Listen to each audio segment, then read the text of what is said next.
rolling. We are rolling. We love using this little clicker because it takes like 4 tries to use. Our friend is back. He's thinking about not staying with us, but anyway. And welcome to another Q&A. Elite Action Joe Studios, Jameson and Howdy. Pat. And he's gone. Okay, he'll probably be back. Yeah, I should just go put him back up here. So we didn't get a lot of questions, which is a little disappointing. A little hurtful. Yep, I see No, that. just kidding. You guys are probably running out of questions and running out of patience with this segment. Although everybody says they love this segment, especially Adam. Adam seems to enjoy it. I don't know why. He didn't even ask a question this week. But he's busy. He's busy flocking some heads for me. He's busy little Here, flocker. I'll answer the question he probably would have. You'll get your own segment when you give us more questions. There you go.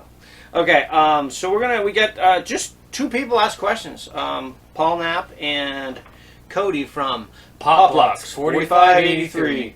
But there's some good ones. So we're going to start off with chicken soup, milk. Oh no, that's grocery list. That's my grocery list. I used the same pad of paper.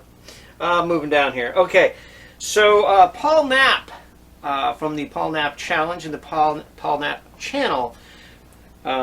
I don't know where he lives. Do you know where he? Because he's like it's Palm Beach or something. Palm Beach, Vero Beach. He never really mentions it. Yeah, I've never really gotten exactly where it is. So if anybody knows where he lives, just let us know in the comments because it's very confusing. Because if there's one person that really just kind of keeps his location. A top secret, yeah. Yeah, it would have to be Paul. He just does not like to mention whatever beach he's at. Anyway, he asked, question number 1, how should I vote on the best Sigma 6 box? Oh. Well, Jay has an answer, and I have an answer. Go ahead. Obviously, you should vote for mine, because, I mean, it's like the best. Now, that kind of makes my answer look stupid, because it's pretty much copying you. Yeah, see, that's So why I went first. I would say, I liked your original idea where you were going to have your friends come over, get drunk, and vote on them.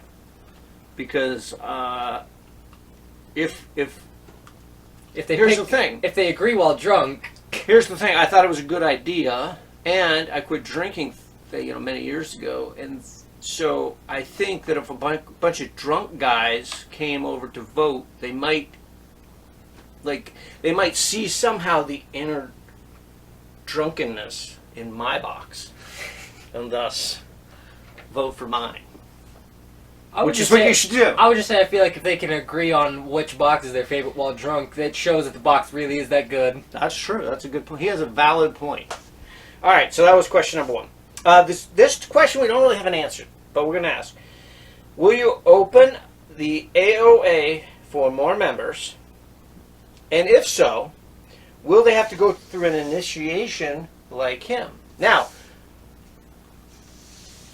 he was sent some sort of initiation that's top secret, so I can't really talk about it, but our Wizard of Wit, Tom from SpiderMonkey, he was in charge of that, which was very clever, and it's that's all I'm going to say, because I can't tip it off. You'll have to wait for videos to come out on that. So that's as far as initiations and or membership. I clearly think that, I think actually Paul asked a similar question before, but we kind of defer those to General Jeff. Yeah, the upper management. And maybe Adam. They're kind of bouncing that around. Obviously, we probably will let other people in because it's not like an exclusive club. Yeah. Just a bunch of guys who love Joe, and there's plenty more out there. Cool name. No, there's a couple, definitely a couple other guys out there that would, I think Matt's, Major Tom said, actually, Matt from Matt's Creative, he would definitely be a good candidate, and certainly some other guys, like, of course, the Toy Boy. Yeah. I don't know if you're familiar with him. Oh, yeah. But he may have Lots some of action access to some Action Man. So, anyway, so that is coming down the pipe, I'm sure. How that'll work out, we don't know, but maybe General Jeff will put out some sort of statement, an official maybe some statement criteria on that, but we're not sure. If there's some sort of vote process, we will keep you informed on that. Then he asks this: what other favorite channels outside? What are your other favorite channels outside the axis of awesome? And then he wrote Paul Knapp channel? Question mark, question mark, question mark, question mark. I think there was 4 question marks. It may have been 5. So do you want to take that one? Do you want to throw out a couple of your other favorites? Well, I like mostly a lot of like other random like comedy channels like Air Force Proud 95. Let's see, Angry Cops is a good one. That guy is funny. Yeah. Anything else? Not on off the top of my head. Well, I'm going to say, there's a lot of Joe-related stuff, obviously, or figure-related. Of course, one of my favorites is Lockdown Productions. If you guys haven't seen him, he just put up, him and his daughter did a great narrated thing about their whole city that they built, which is, it's epic.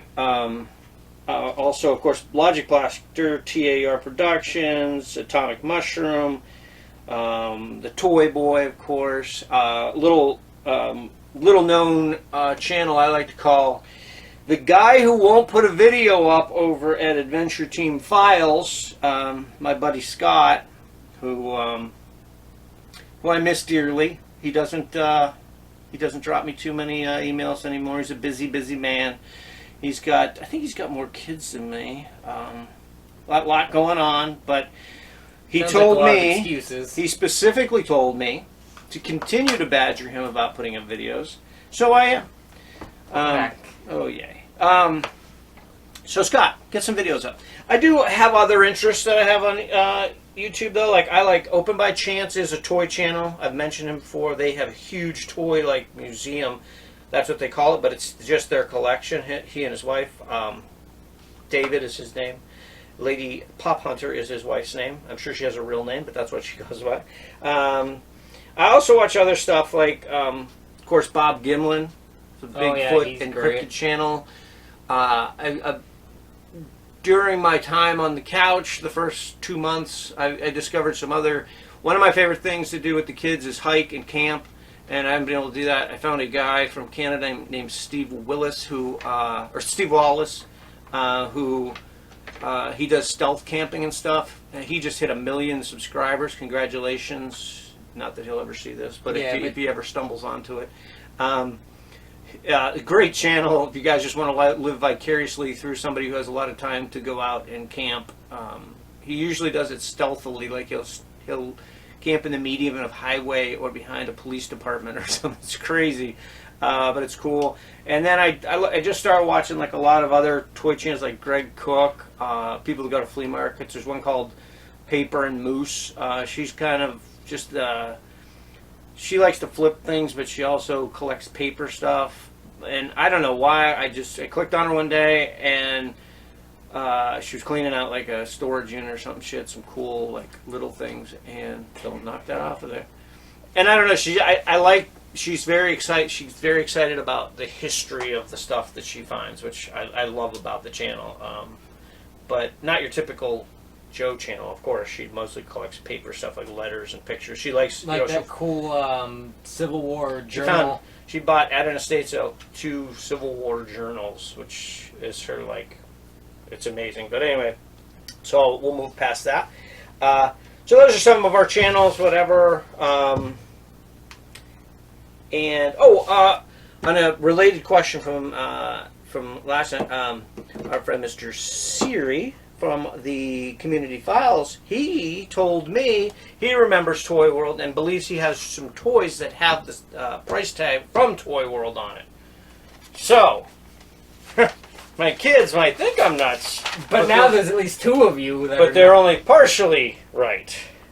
So, anyways, Poplocks had his first question, which, Cody, we're going to defer that to the next one, because my wife had no idea how to answer your question, which was, if you were commissioned to work during World War II, which job would you have liked to have had? Of course, a lot of women were commissioned to work in the absence of men in factories and plants and whatnot. And she looked at me sort of like this. I don't know. Is that a better tone? Yeah, it's about right.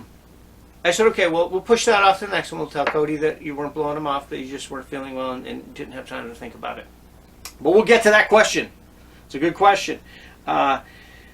This question, of course, is just very, very important and to anybody, not just alley. in the community, but anybody out there in the world. If forced to relocate during a zombie apocalypse, would you choose a treehouse or an underground bunker?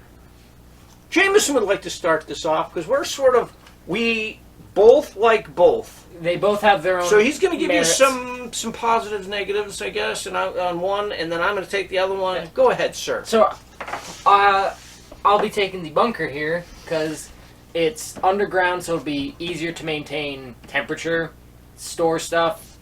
Typically, you can expand it a lot easier than you could a tree house, because you have to pray that you get good trees. But the downsides are like, trying to exit it. You have to hope that it's clear. It's typically you're going to have either, if it's really secure, you're going to have a door that's going to be a real hassle. There will be eventually limited capacity, and if someone gets any sort of chemical, anything like that in there, it's kind of usually done. But overall, very strong holdout. Very, very quick and compact answer. We got a little distracted because the cat is trying to think about jumping onto a cabinet that there's nothing. There's He's just nowhere trying to figure out how to draw our attention. Okay, so I'm going to say they both have merits. They both have strong and weak. I am going to say treehouse because of now we're not saying this is the way we go. I'm an outdoor person. Being locked up in my house during this injury has been one of the worst things that's ever happened to me. And so I would go treehouse because I would need to be outside in some capacity. Now we're not talking a treehouse. It's just like Jimmy built. Yeah, like Jimmy built in the summer. Like if you actually prepared for it and prepped a nice treehouse with walls and a roof and stuff. Now obviously that's going to have its pluses where depending, of course, and you're going to have to get into the whole zombie thing. Are they slow-walking zombies like in Walking Dead and the old school? Or are these crazy, insane, like World War Z type, run like the Flash from DC Comics who can like crawl up each other like, what was it, World War Z? Like, so, obviously if it's those, you're going to have to go underground because they'll just crawl right up. But if they're the slow walkers, I'm thinking I like the treehouse because, number one, the bunker issue is going in and coming out. I mean, would be you'd have some sort of precaution because it would be hard because you could just open the doors and you're surrounded by 5,000 zombies. Treehouse, you could check your perimeter before you went out. If there's one or two, you can put them down with arrows. Emma's job. But you'd still get that not closed off. You get that fresh air. You're up. It wouldn't be as hidden, of course. Bunker would be better than that, but I would like the treehouse better overall for my sanity. But both, of course, have positives and negatives. So what we're going to do is hollow out a tree and have a slide that goes down to the bunker. Yeah, you have a tree house. So we have a tree, and then we could slide down into the bunker. So take that answer. Yeah. You thought we didn't know. But that's kind of where we're at. No, we like them both, but there we go. Yeah. Now, this is a big question. This is huge. So what we're going to do is we're going to take a quick pause and discuss this a little bit, and we'll be right back with Cody's last question. We are back. We are back. Yes, the light is blinking. So, Cody's last question.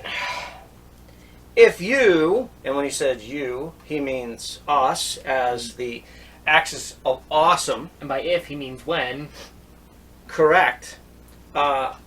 If the axis, or when the axis of awesome takes over Hasbro, would you reuse the vintage or current bodies, or would you redesign the whole figure? What a great question. Yeah. This guy really gets into the heart of the matters. That's why he's so successful. He's trying to build a business over model there. here. at Poplocks 4583. And if you don't believe us, the 101st agrees with us. So that's a good question we started kicking around. Now, we know a lot of guys are vintage through and through. And then you got guys on the opposite spectrum, like Cody. He loves the damn toys and the fancier bodies. So what to do? Well, here we have a little array of bodies. We're going to run through these real quick. These bodies aren't the best. So this body is a Hasbro body. It's one of the earlier commemorative figures, but very much in the Hall of Fame style when they first came out. A little bulky, a little rubbery, not a lot of articulation. Awkward hands. This is a formative action Soldiers of the World figure. Now this is a later one. It does have a little more articulation. Not horrible, but not fantastic. He's still kind of the same way. He's a little bit bulky. This is, I wonder if you step over there and just put them close so they can get a better... Yeah. This is the early Power Team figures. World Peacekeeper. Not a lot of articulation, but as much as like the 96. The head's kind of neat. Yeah, I mean, they did have good head sculpts, but they have those necks that you can't just pop them onto a Joe. They have to be, you have to modify them. This is the later Power Team figures. They have actually fantastic articulation. I like that the hands too, they swap out. That is nice. Yeah, and we really like these. We use these a lot. So this one, we could take some things from this. They did have a nice array of head sculpts too. Yeah. They had some 5 or 6 of them that were really fantastic. Then of course we have the classic Hasbro bodies from the 90s, early 2000s, which are good. They're The good. feet are the worst thing ever, though. Yeah, some of them have the big feet, which makes the boots tough. But it's a nice figure, but the articulation's a little bit. It's just basic. It needs a little bit of work. If you want a little more on the actual articulation of a lot of these, you might want to jump over Logic Blaster.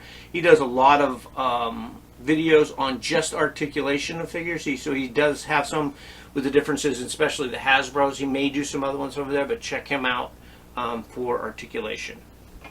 This figure was, I got this online when Cody first started getting me kind of worked up about the more modern bodies, and this was like I knew it wasn't going to be great because it was very cheap, but it was a Chinese like knockoff with, it kind of hinted like it was a damn toys. It does have good articulation, but it's super cheap. The plastic's breakable. His like, I literally took it out of the box and tried to bend his foot and it cracked, so I taped it. I haven't found a use for it yet. I just want to kind of get a feel for what else was out there. This figure here is a dragon figure, fairly good articulation, but their plastic is kind of cheap. It doesn't have that, that real strength and durability. Once again, the head is cool. So those, yeah, great head sculpts. So that brings us to some of the other thoughts. Now, there is my favorite, well, tied for first with the vintage. This is the super articulated Joe bodies that probably we try and 80 to 85% of all my modern Joes have. It's great articulation, fantastic movability. Downsides are some of the plastic joints can break easily, and they can get a little floppy, but we're finding ways around the floppy. I'm still working on trying to. You can lean that one there. I'm still trying to work on fixing the joints because they break so often, unfortunately. Then there's the Cotswold body, which I'm not going to bring out a vintage guy because basically the Cotswold is a vintage body, just reproduced. But we do like the Cotswold. We do love the vintage. Now, one that for me I thought was pretty fantastic. Now I don't have a Damn Toys body out. I only have one Damn Toys figure, and that is my Seth figure that Cody sent me. He's over with the Poplock shirts now, and I didn't want to pull him out and take his clothes off to try and show because I love the way he's dressed, and I'd be afraid that I would drop him or something would happen, and I would be heartbroken. But this body here, and again, I think Logic Blaster did a pretty good breakdown on this figure too. I know he's talked about it, but this is the later on version of the Captain Action toy, Ideal Toy Company figure. This was the, oh, I can't remember the company now. It wasn't the Praying Mantis one. It was the, I can't remember the company. It's nice. It's like smooth movement, and it has a lot tight. of great articulation. They could work on the shine, you know, taking down the shine and put it like a better sort of color to the skin. But it's a really underrated body. Like if you can pick one of these up, the Captain Action ones. This is the one that they released with the Marvel series. They had Spider-Man, Wolverine, Captain America, Thor, Iron Man, Loki, and I think there was a build-a-figure uniform of Hawkeye, where like some of the deluxe ones had a piece of Hawkeye in it. But the body itself on these was actually, like I said, it's very underrated. It has great articulation and movability. Yeah, it moves smooth, but like it stays posed. Right, and I think that some of the heads from some of the damn toys and stuff may fit because it's a pop-on. It's not like, doesn't have a neck post, or the neck post isn't like, it's not like an there's no neck on the head. It just pops onto a ball joint. But now this may seem a little odd, but Emma got this. She loves her made-to-move Barbies, and last Christmas she got a Ken figure in a wheelchair. That the made-to-move in the Mattel figures, the articulation is incredible. She kind of said, I don't really need this, Ken, Dad, and if you want to try and experiment. So I'm actually going to kind of use it, see if I can put some Joe hands on it and get a different head on it. I just haven't gotten there yet, but super articulation. It's funny, too, that it's the wheelchair Ken that has super articulation. They give him all this articulation, which is, crazy. Mm-hmm. So these would be our tops right here with probably the damn toys. And when I say damn toys, I mean a lot of those upper end, like upper high Soldier Story and some other that I'm not familiar with.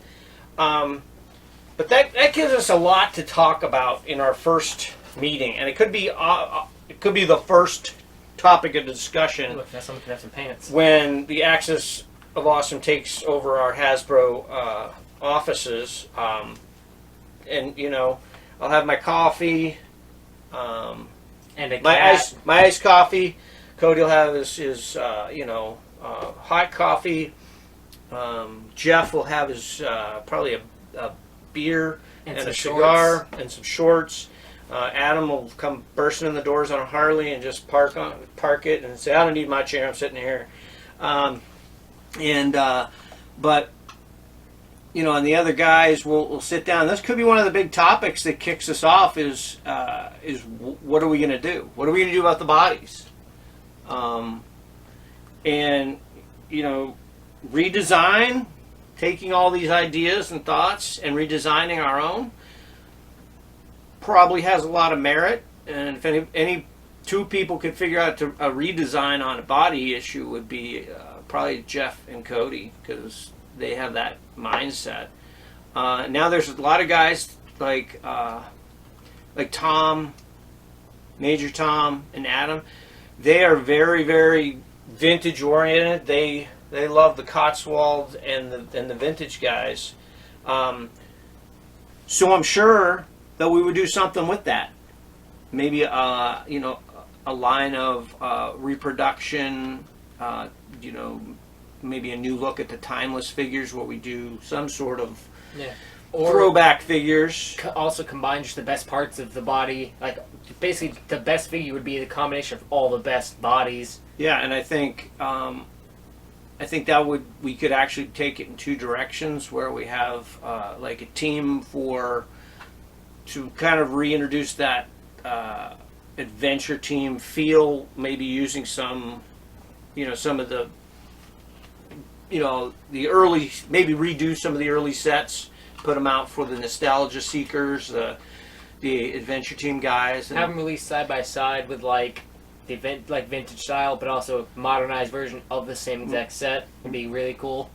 And then and then on our other hand, we talked about this before, like a Cody, Jay could kind of head up maybe that more modern feel and go with those modern bodies, some kind of redesigned modern body to take us into the next decade of Joe production, and have like maybe the better bodies with the more realistic modern flair. But the bodies, that's a big question. I think we'd have to go both, in my opinion. I think there's a lot of guys out there that do just want the vintage feel that Cotswold puts out. So I think that yeah, you gotta get both bases, otherwise you're gonna be missing out. And then here's the thing, like have that vintage line, like a redo, a reproduction, whatever you want to call it, a reissue.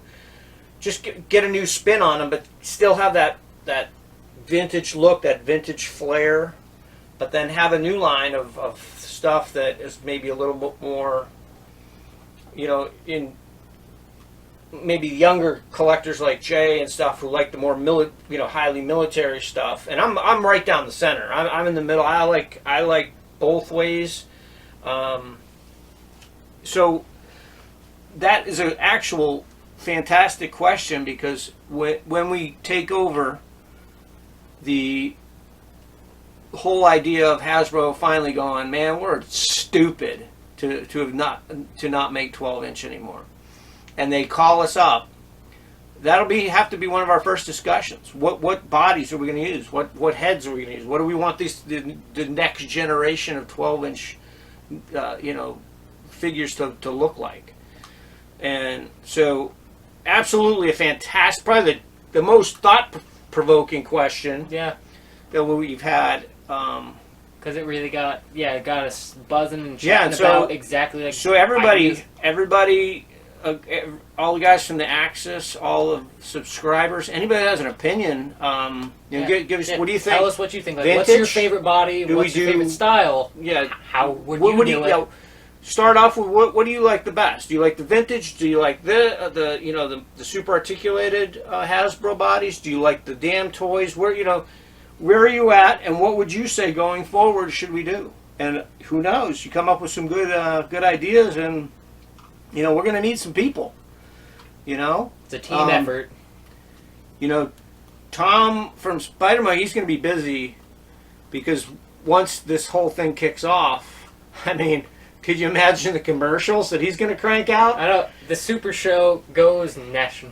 Trust me and Jay have talked about this a lot. We already have our promo guys. We got Tom from SpiderMonkey doing commercials. We have Adam and Jeff can throw out some print stuff in some of their photo story stuff. On TV and in print, whatever we do. We do a catalog, just show off the colors, show off the side, everything we want to do with this, and we got the team. Cody would be like, I think Tom and Tom would do great for working for the ad part. Yeah, I mean, and then Peter's got I know Peter collects. I think he's like me. He's down the middle. He loves his vintage because that's what he came up on, but then he got off vintage for a while, and he's got a huge collection of Hot Toys, which is amazing. If you go back and watch some of his Hot Toys stuff, whew.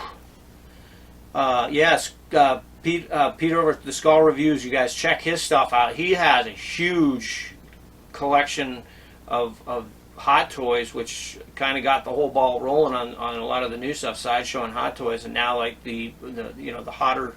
Well, Hot Toys is still going strong because they're doing a lot of Star Wars stuff, which we would love to do. But, we can't go down that rabbit hole. But this is a fired up question, Cody. You nailed it, because this has to be one of the first discussions we have. So we want everybody's feedback on this. So we got when Hasbro calls and I go, and Jay answers the phone and goes, hello? Yeah, this is Hasbro calling, and we realize that we're dumbasses, and you are correct. Could we speak to somebody from Elite Action Joe Studios? Yeah, this is me, but I'm busy on a video game here. Please hold. I'll transfer your call. Take this. And I'll go, who is it? Who is it? Hasbro. God. And then he'll walk away and I'll go, about time. Talk to me. And that's it. That's how it starts. And Sounds like you're writing the opening for a movie. Like a movie based on our Hasbro takeover. Which I'm liking it. That's a good idea. Of course I'm writing a movie for it. I've already started the screenplay. Ah, good. Remember, Ryan Reynolds is playing. Ryan Reynolds is me. Now we gotta pick all the other characters. Yeah. You know, who's gonna play who? Really, now we gotta reverse the Q&A. We got for the community. If all of you had to pick someone to play you in a movie, who would it be? Yeah, because you guys will all get sucked into this at some point. You know, it'll start off with no one's the safe. Axis, and then eventually there'll be roles in the movie for everybody. You know, pretty much anybody that subscribes and comments, I'll drag into the movie. Yep. Yeah, it'll be nice. Yeah, you're part of this now. There's no escaping. Yeah, it'll be fun. Yeah. I've already started my casting list. I think we're getting ahead of ourselves. First we'll get the Just toy. a little bit. We'll get the toy line out. See though, but I can write a script on my See though, but if we get a movie made first, then it'll give Hasbro the idea. So do the movie first. Yes. Based on Hasbro. Yeah, if we make the fictional version, then it becomes reality. This movie's all about how stupid we are, and we should start a 12-inch line, and this group that's in place, and all their subscribers that will support it, and we need to sit down and watch this. And then they'll watch it, and they'll be like, get somebody on the phone. Yeah, see? So, it's perfect. I don't know, you guys tell us. Movie first, or... Hostile takeover first. Let's not call it hostile. Let's call it friendly with... Friendly with attitude. Friendly with a contingency plan. For hostile. Firm but fair. No, wait. I'm not a company. Like I'm not. I mean, I was in management in the airline industry, but I was a workers boss. I did everything I asked my people to do. So I'm not big into the corporate world. So is their idea of hostile takeover the same as our idea of hostile takeover? I think technically, if we go buy them out aggressively, I think that's what they think. That's hostile. Yeah. Oh, I was gonna. Ours is just kind of. We'll call it a rude takeover.